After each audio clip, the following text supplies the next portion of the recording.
Farmer Boy. Springtime.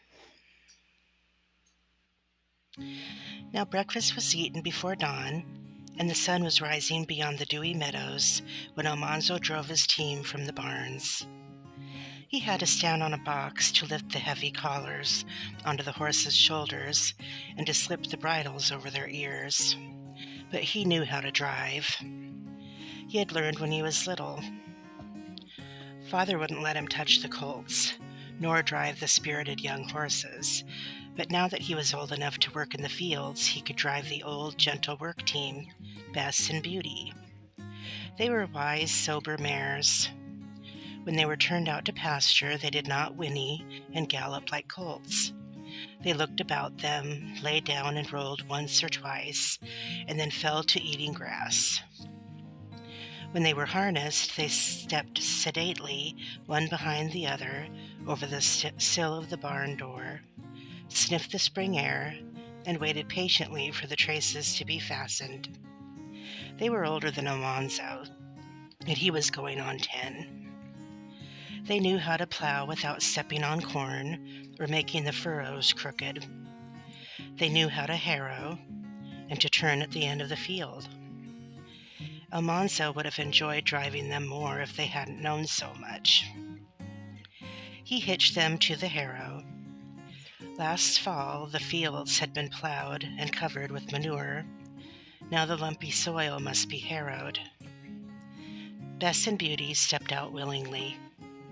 Not too fast, yet fast enough to harrow well.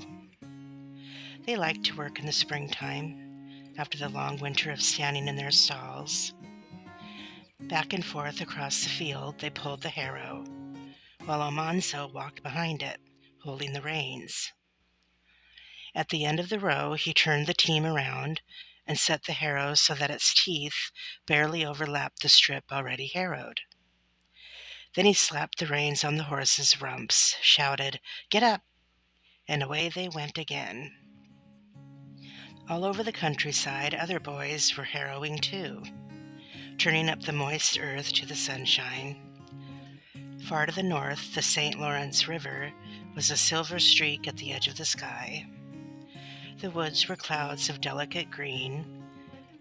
Birds hopped twittering on the stone fences, and squirrels frisked. Almanzo walked whistling behind his team. When he harrowed the whole field across one way, then he harrowed it across the other way. The harrow's sharp teeth combed again and again through the earth, breaking up the lumps. All the soil must be made mellow and fine and smooth. By and by, Almanzo was too hungry to whistle. He grew hungrier and hungrier. It seemed that noon would never come. He wondered how many miles he'd walked. And still the sun seemed to stand still. The shadows seemed not to change at all. He was starving. At last the sun stood overhead. The shadows were quite gone. Almanzo harrowed another row and another. Then at last he heard the horns blowing far and near. Clear and joyful came the sound of Mother's big tin dinner horn. Bess and Beauty pricked up their ears and stepped more briskly. At the edge of the field toward the house they stopped. Almanzo unfastened the traces and looped them up, and leaving the harrow in the field, he climbed onto Beauty's broad back. He rode down to the pump house and let the horses drink. He put them in their stall, took off their bridles, and gave them their grain. A good horseman always takes care of his horses before he eats or rests. But Almanzo hurried. How good dinner was, and how he ate. Father heaped his plate again and again, and Mother smiled and gave him 2 pieces of pie. He felt better when he went back to work, but the afternoon seemed much longer than the morning. He was tired when he rode down to the barns at sunset to do the chores. At supper he was drowsy, and as soon as he had eaten he climbed upstairs and went to bed.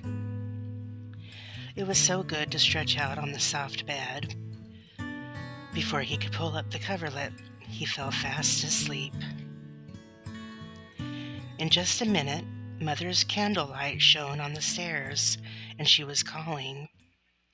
Another day had begun. There was no time to lose, no time to waste in rest or play. The life of the earth comes up with a rush in the springtime. All the wild seeds of weed and thistle, the sprouts of vine and bush and tree, and trying to take the fields. Farmers must fight them with harrow and plow and hoe. They must plant the good seeds quickly. Almanzo was a little soldier in this great battle. From dawn to dark he worked. From dark to dawn he slept.